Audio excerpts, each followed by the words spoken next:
Let's grab some papers and make an easy 2-page layout. Hi there. If you're new here, I'm Beth Saunders. I'm a Creative Memories Advisor, a family genealogist, and archives associate. And while I usually teach a lot of heritage things on this channel, you can apply it to lots of different scrapbooking ideas. So for this layout, I wanted to use this lovely old vintage letter paper from the Legacy of Love paper pack, designer paper. And you can see I've been using Legacy of Love for a while and I am almost out of things. I could open another pack, or I decided to use Natural Beginnings for my other paper.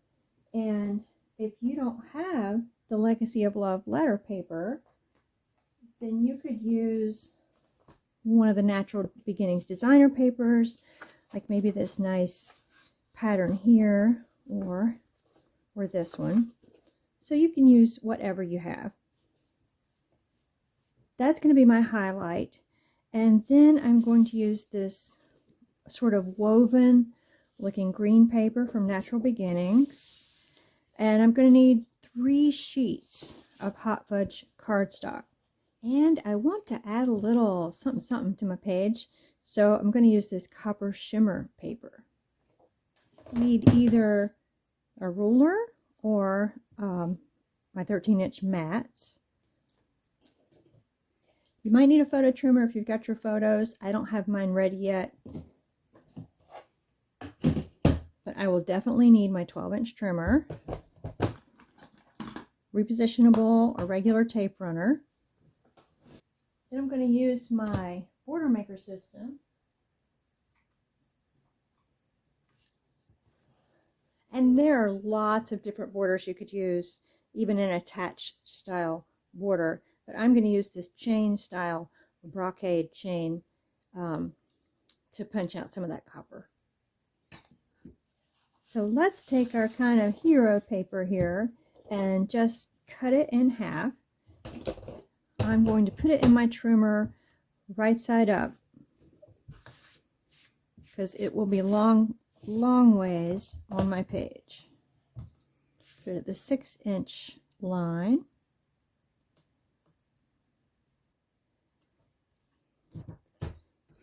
And we just came out with new trimmers today that I'm filming this, so March 2026, that are wider, and they still have an arm, but you don't have to pull it out to make 6-inch cuts.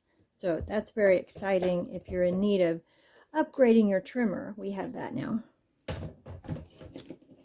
So we've got that paper, and then we'll take our accent paper. First, I'm going to make an 11 by 11 inch square. So I'm just going to cut an inch off, and this is not directional.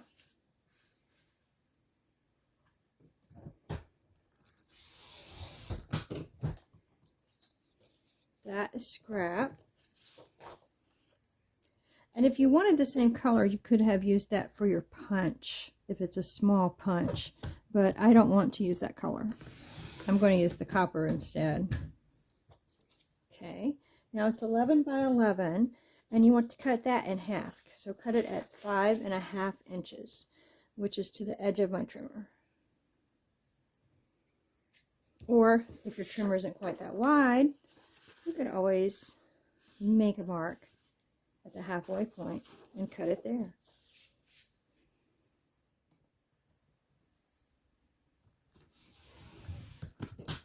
Okay. 5.5 by 11. And now 2 of these are going to be our background. Now if you really wanted to save paper, you could cut some frames out of your hot fudge cardstock backgrounds. You could cut the middle out and use it for something else, but we're going to need this whole third piece to make our mats. So first we're going to cut it at 4 inches.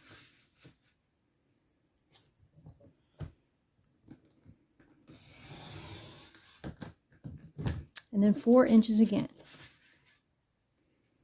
This is all going to be really simple cuts on this layout.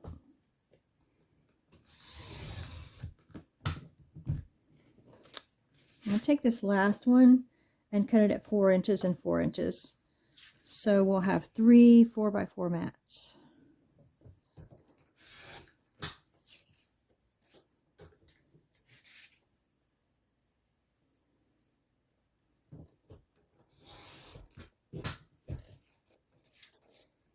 And then these first two, the playbook has you cutting it into 4x5s, but I'm just going to add a little bit and cut it at 5 1/4.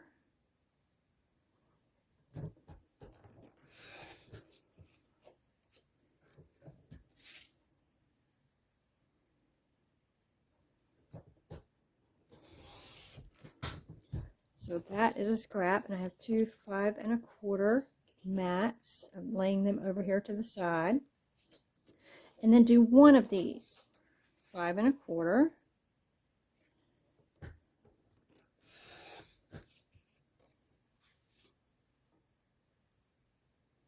And then make another 4x4 square mat.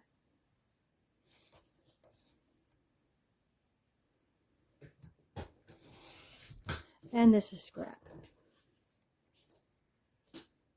I'm going to punch out my border. So I take the brocade chain border maker cartridge and pop it in here.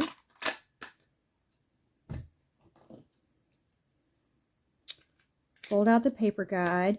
And here's a pro tip, y'all. Always put a sheet of paper or something under your punches, and you'll catch all those little leftover punch out pieces. So slip this into my paper guide, and you can use a whole sheet, but this was a scrap, and I'm only making 2 borders, so it's going to be enough.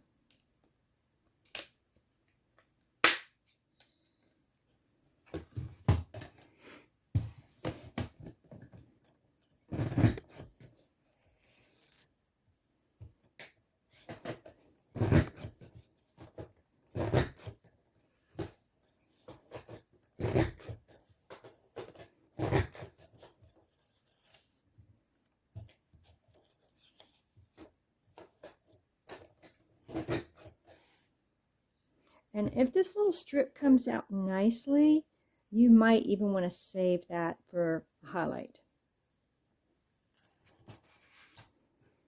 There's our border. And now see, it's so easy to just pick up your sheet and throw away the scraps. Let's do another one quickly.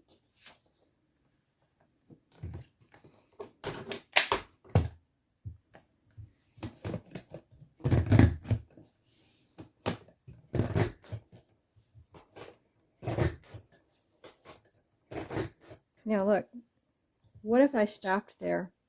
Wouldn't that be a pretty border? If you just sort of cut that all the way across? That would be nice at the top of a page.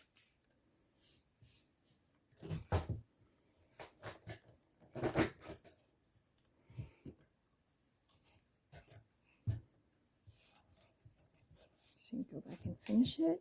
I feel like something's a little crinkled there. There we go.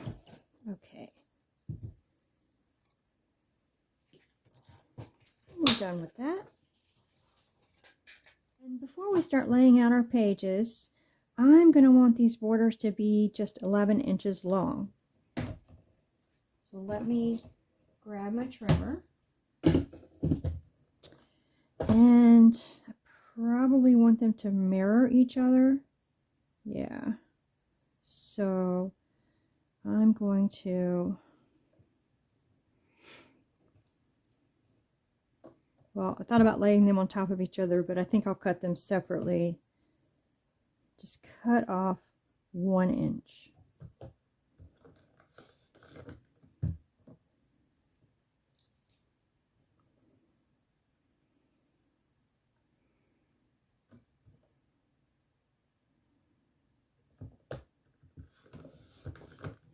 There we go. Let's lay out our pages. Okay, I want it to be continuous, so that's where I cut my paper.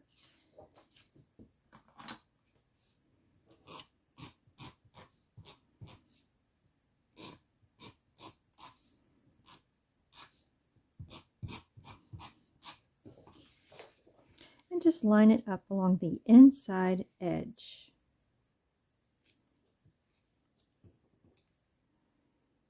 I don't want to see any of the brown.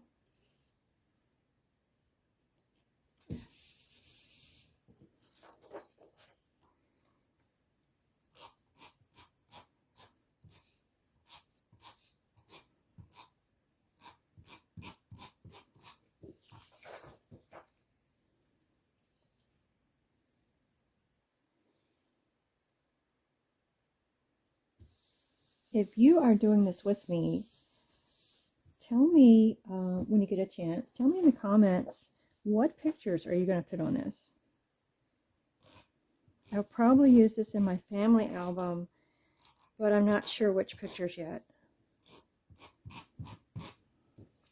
Okay, now take your highlight paper and put it next to the main paper and about an inch down. No, half an inch down. Basically, you want to center it. You put it right up next to it, or if you need to, you can lift up that repositionable and tuck it under a little bit. Let's do the other one. And if you are using this for a heritage album, I hope you have signed up for my class. If you're watching this in March 2026, there is still time. The link is in the description. Let me put this about a half inch down here. And I just want you to know you don't have to be ready. It's an 8-week course, and the first session is helping you get ready. So you don't have to have everything sorted. You don't have to have all your pictures scanned and printed and just have it all together. The idea is to help you get to that point and beyond. Let's see now. Oh, these are so delicate. They want to hang up together. Let's see. How did I have this? Doesn't it just add a nice little pop? I don't think I want it that way. I think I want it that way. Yeah, there we go. And I think I want it just over the edge of that green.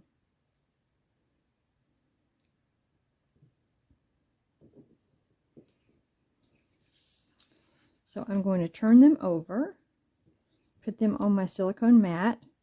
And if I've mentioned before, if you don't have a silicone mat, because the repositionable tape runner doesn't stick to it, so you can just go right over these delicate things, then you can use a piece of plastic. You can use an empty sticker sheet. Anything that's kind of glossy would really help. And I need to refill my tape runner. Fortunately, I have a refill handy.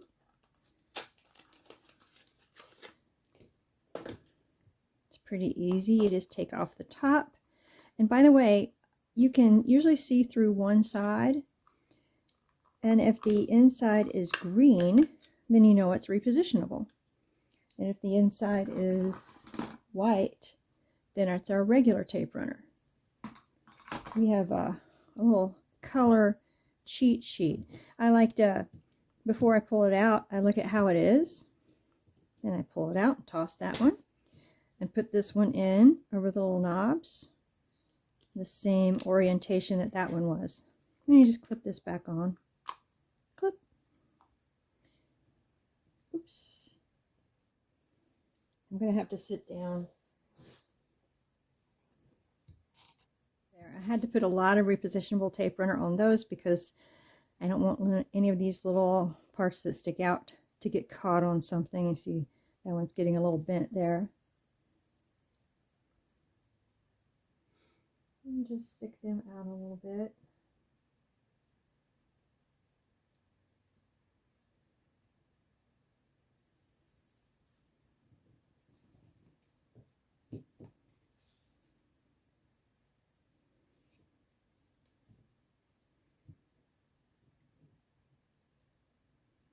Just to catch on my finger.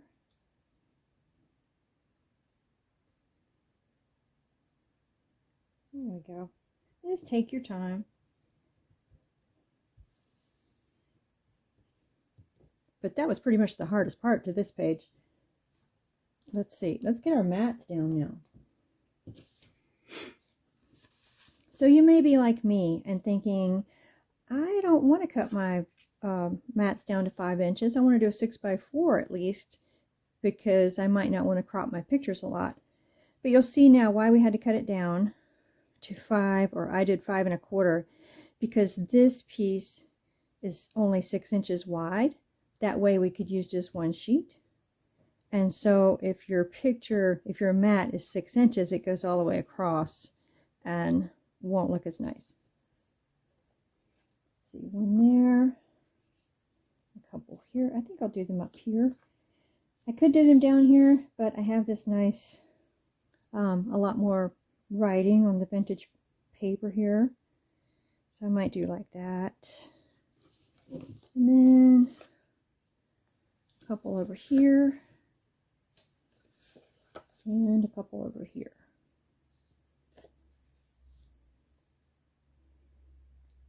Then I'm going to go look for some mats. And there you go. I used my zero centering ruler to line these up. And if you did cuts the same size I did, you would want your pictures to be 5 by 3 3/4 and 3 3/4 square. So I picked this mat. Again, I just put a little bit of repo tape behind it because I don't know what I'm going to put on this page. And you could do different mats. You could do some embellishments. I kind of like this one here. Our life is a collection of happy moments. Or everybody has a story to tell. And I think maybe I'll add some of these little flourishes, you know, when I get my pictures on. You know, I talked about these as heritage layouts, but if you didn't put some of the vintage embellishments on it, this would be good for so many things. This would make a great, you know, change the border. This would make a great outdoor page. Or I love with this vintage letters on it, just like meeting up with some friends for coffee, right? So many things you could do with that. I would love to hear what you do. Don't forget to hit that subscribe button, and I will see you next time. Bye.